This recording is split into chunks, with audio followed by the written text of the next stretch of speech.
Hello, welcome. My name is Cameron Stewart. I'm the Senior Technical Marketing Manager here at SolarEdge, and today we're going to look at small rooftop commercial using our SolarEdge design tool. Now we're going to start designing the roof. And this site modeling, if you've ever done any type of system design, is very intuitive, very easy to use. We use all the same shortcut keys that you would expect, and if you hover over the option, so for example, the draw tool, I can click this button and get to the draw tool, or I can press D and that brings me to the draw tool, or O for obstacles. And same down here with the rotation, I can zoom in and out. I can click my mouse wheel and then rotate the image. And I usually like to do this when try to get my building lines more orthogonal, because it just makes designing a little bit easier to do. And so that's what I'm going to go ahead and do. So I'm going to say, yep, this is my draw canvas, and I'm going to draw the outside edges of the roof. So I have my draw tool already selected. So I'm just going to left click, drop my vertice right there, and then just again walk around the outside edge of the roof. And I'm going to try to maintain 90-degree angles as I draw this roof outline. And the reason I want to maintain 90-degree angles is because that's what the building is based on.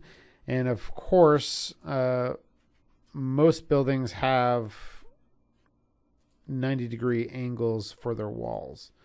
And I say that as I'm about to get to this weird radius.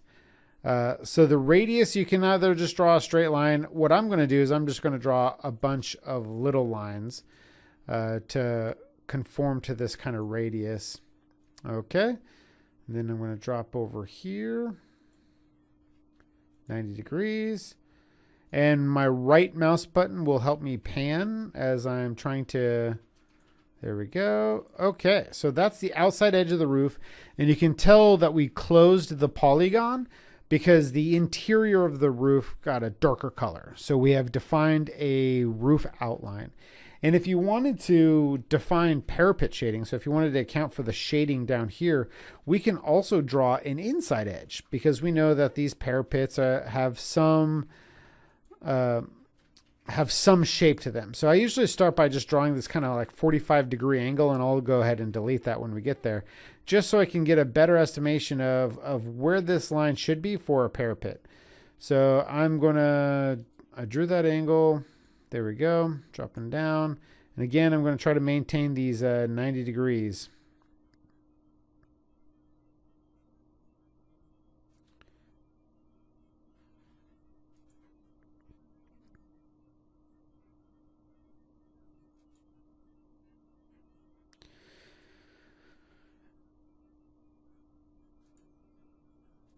And every time I drop a vertice, and it looks like there's a weird kind of parapet shape that comes out because you can see the shadow.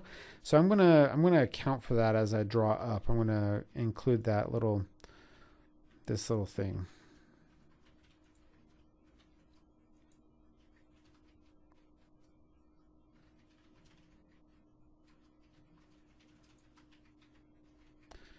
Man, as I get to this radius too, I'm going to account for the radius.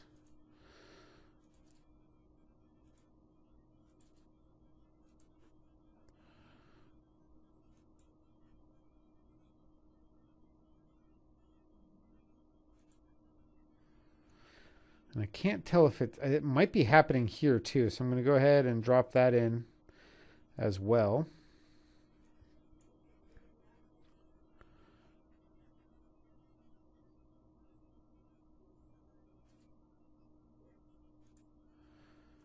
Okay, so now we have our inside edge defined. And what's cool is if you want to account for the shading, we'll get into our 3D modeling in a second, but if you want to account for that extra shading, we can raise the outside edge and see what the impact of the shading on the parapet would be. While I'm in 2D mode, we're also going to draw our obstacles. So we saw that I can select the obstacle tool by pressing the O on my keyboard, which is what I did, or you can come up here and click the obstacle tool.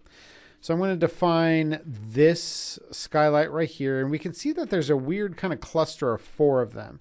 So I could draw just one obstacle for all 4, but I wanted to show you a fun feature about the obstacle tool.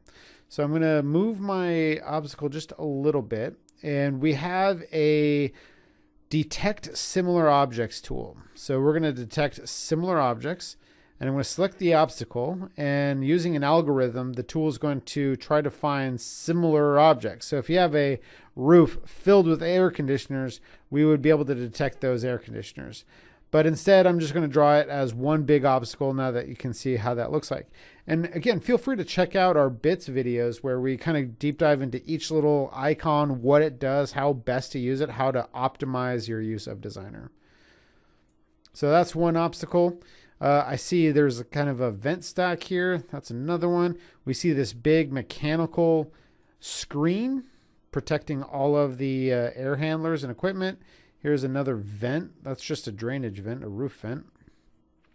We see another skylight, another type of vent, maybe a satellite dish. And I see that this is the fire access, the walking access. Here's some more. I can go ahead and add an obstacle because I want to stay off those drainage vents as well if I see any of those. Cool, I see one right here, so I'm going to just add one right there. I see another one right here too. Okay, so we've drawn all of our obstacles. Now it's time to get into some 3D modeling.